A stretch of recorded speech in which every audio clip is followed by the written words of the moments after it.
Something else entirely. The New York Times. Trump speaks with Taiwan's leader, an affront to China. And from the Washington Post, Donald Trump keeps confirming fears about his diplomatic skills. American Enterprise Institute scholar Ambassador John Bolton is with us this morning. A breach of diplomatic protocol. What say you? Oh, ridiculous. Oh, look, this is the sort of thing that has the American media and foreign policy establishment more upset than Wang Yi, the foreign minister of China.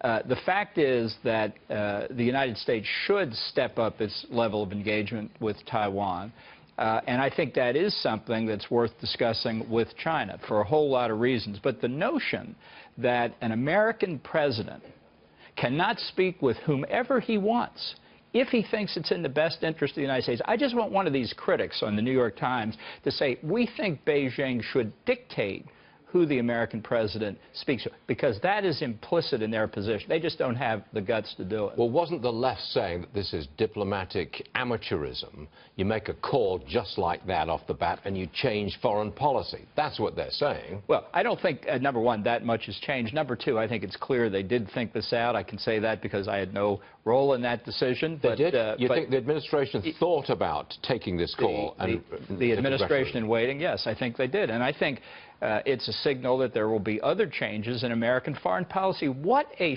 shock. You know, you have an election and policy changes. Who ever would have thought? Now, what do you make of this? We heard this morning the Japan's Prime Minister is going to Pearl Harbor later this month.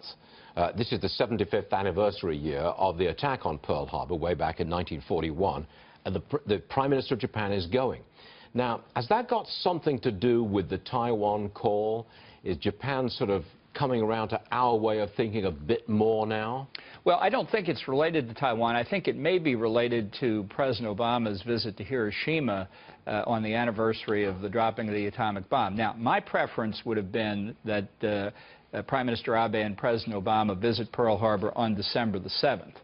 That may have been a bridge too far for Abe.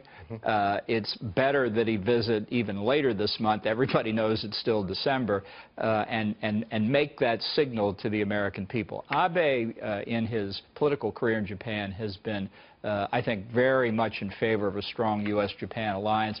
I think this is an important step for him to take, so I welcome it. It's a slight realignment, isn't it? Japan moving closer to America, China being rebuffed a little. Well, I think the Japanese are quite concerned about the extensive Chinese military buildup. They're building a blue water navy to challenge Japanese territorial claims in the waters around Japan, where we have a mutual defense treaty. So drawing closer to the United States is a plus for Japan and for the United States. You will notice, of course, Mr. Ambassador, that I have not mentioned the Secretary of State's job because I know perfectly well you wouldn't say anything about it. Very good, very good. See, I could be a diplomat. You know what I mean? Indeed, indeed. John, thanks for joining us, sir. Glad to be here. Much obliged, sir. Thank you.